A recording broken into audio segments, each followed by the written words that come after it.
What is up, guys, and welcome to another video. Today we're chilling, we're sat down, and we are going to be answering a question from my most recent YouTube video. So the question was from JPG888, and he essentially said, I'm 52 and finally skiing comfortably at 32 mile an hour at 22 off. Would you suggest working on 34 mile an hour or dropping to 28 or 30 mile an hour and going up to 28 off? I'm nervous about taking a hard fall at the faster speed. I then asked him a follow-up question just saying, what are you doing the sport for? Do you enjoy it? Do you want to do tournaments? Because this can greatly affect my answer. And he basically said, I haven't skied tournaments in a couple of years due to back issues, but hoping to next year. I'm a male, so his top speed is 34 and have access to a friend's course so I can get on about 3 to 5 times a month. But if I was to have to answer this question straight up, no explanation, I'd say go up a speed. Slalom is all about hitting that top speed.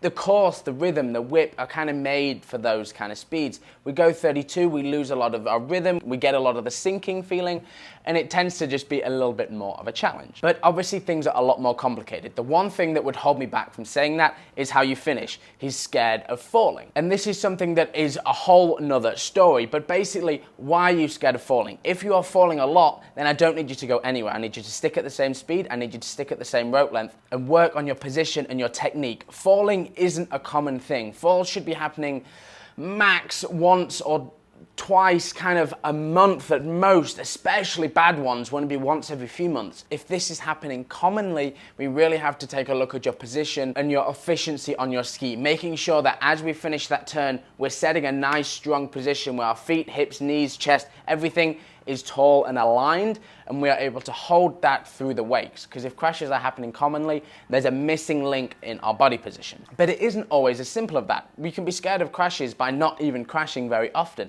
I don't crash too often, touch wood, but when it happens, it can put me off for a little bit. So if you are just scared of crashing, even though it doesn't happen that often, what I would recommend to you is going up this speed and taking it very, very slowly, okay? Maybe take it half a mile an hour every time you wanna make the jump. Stay at 22 off or even go back to 15 off and make sure you're making those moves very slowly. Go up half a mile an hour, go easy. You don't have to run the course straight off. Maybe do some free skiing, maybe do some confidence building passes where you're maybe hitting 1 or 2 buoys, and allow yourself to get used to the extra speed, the load, the change in wake. And as you get confidence up that half mile an hour, make sure you're solid there, make sure your position is good, then take it up another half mile an hour. This will be 4 steps for you to get from 32 to 34. It may take a week, it may take a month, it may take a year, but build up your confidence at each speed and make sure, first of all, that you're still enjoying it. If you're not enjoying the extra speed after a few weeks of trying it, then just maybe take the moment to go, all right, do I really want to be doing tournaments? Because if you don't, stick at 32, go down the line, enjoy the sport. That's why we're all here.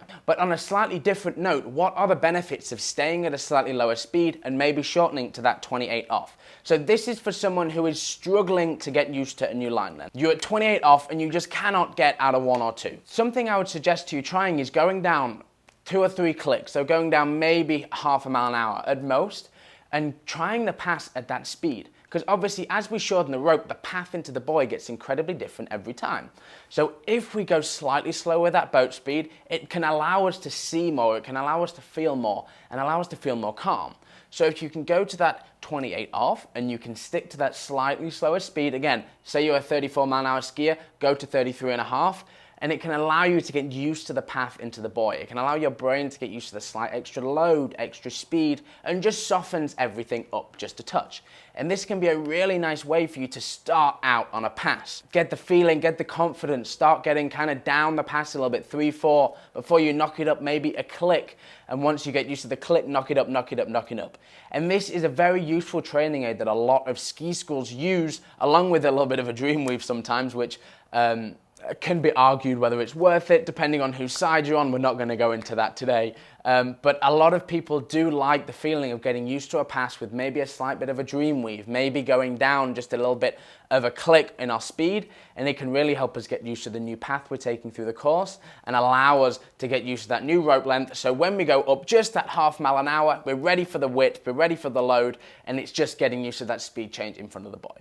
So I hope that answers your question in that going up that speed, especially if you want to ski a tournament because you're going to have to go up the speed, the answer is probably going up to that 34 for and building confidence slowly as we go up. Because one, the rhythm can be slightly improved, and it is going to help you when you get to that tournament and you don't have to make any major changes on tournament day, i.e. going up the speed when you get there.